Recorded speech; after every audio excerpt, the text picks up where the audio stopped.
TDP అధినేత చంద్రబాబుపై AP మంత్రి బొత్స సత్యనారాయణ మండిపడ్డారు. బాబు చేసేది మేనేజ్మెంట్, బ్రోకరిజం మాత్రమేనన్నారు. చంద్రబాబుకు విజన్ లేదంటూ బొత్స మండిపడ్డారు. ప్రశాంత్ కిషోర్ వ్యాఖ్యలను ప్రజలెవరూ నమ్మరని ఆయన స్పష్టం చేశారు. బీహార్ ప్రజలు పీకేను తిరస్కరించారని గుర్తు చేశారు బొత్స. టీడీపీ కోసమే పీకే కామెంట్లు చేయటం దారుణమన్నారు. చంద్రబాబు నాయుడు విజన్ లేదు. ఆ దౌర్భాగ్యం 5 సంవత్సరాలు గత 5 సంవత్సరాలు వచ్చి అది ఎంతసేపు వెళ్ళి అమరావతి అనుకునే ఆ భూములు ఎలక్కొట్టియాలా, ఆ భూములు ఎలక్కొట్టియాలా, ఆ సమాచారానికి ఏం న్యాయం చేయాలా, ఎలాగాలికి బలోపేతం చేయాలా, ఆయన ఎలా బలోపేతం ఆయన చూసుకున్నాడు. జగన్మోహన్ రెడ్డి వచ్చారు, నాకు సమాచారం కాదు, నాకు అమరావతి కాదు ముఖ్యం, రాష్ట్రం అంతా నాకు ముఖ్యం.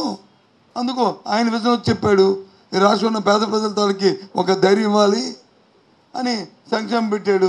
Any issue compare then the last 5 years చూసుకోమనండి.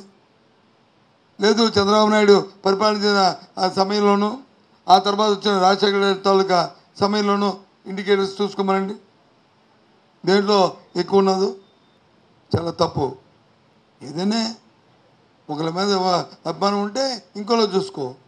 అంతేగాని ఈ మధ్యవర్తి ఇలాంటి ఇచ్చి ఏదో మ్యానిపులేట్ చేద్దాం అనుకుంటే ఆంధ్ర రాష్ట్ర ప్రజలు బికాజ్ నీకు బీహార్లో సీకొట్టి పొమ్మన్నారు, ఇక్కడ వచ్చి ఏదో నీ మాట వినేస్తారు అనుకుంటే పొరపాటు. అబ్సల్యూట్లీ దాన్ని తీవ్రంగా ఖండిస్తున్నాం. మధ్యవర్తులు చేసి వాళ్ళు పంచని వీళ్ళు పంచని తిరిగి వాళ్ళతో వీళ్ళతో టైపులు కావాలని కోరుకొని మేనేజ్మెంట్ చేసుకొని ఉన్న వ్యక్తి కాదు, రియల్ లీడర్. సో అందుకే ఇవాళ రాష్ట్ర ప్రజలందరూ కూడా ఆయన దర్శిస్తున్నారు. అందుకే ఒక్కడే ఒంటరిగా చెప్తున్నాడు, నాకు మీ ఇంట్లో మంచి జరిగితేనే, మీరు నన్ను నమ్మితేనే నాకు ఓటు ఇవ్వండి. మీకేదైనా నష్టం జరిగితే, మీకేదైనా నేను కష్టం చేశాను అనుకుంటే నాకు వద్దని చెప్తున్న నాయకుడు ఎవడో ఉన్నాడో దేశంలో? పోనీ అలాగే వాలంటీర్లు మేము రాశారు, వెళ్ళి గోతులో పడ్డారు, మళ్ళీ తిరిగి దాన్ని సర్దిద్దుకోవడానికి రోజుకు ఒక ఐటెంలు రాస్తున్నారు.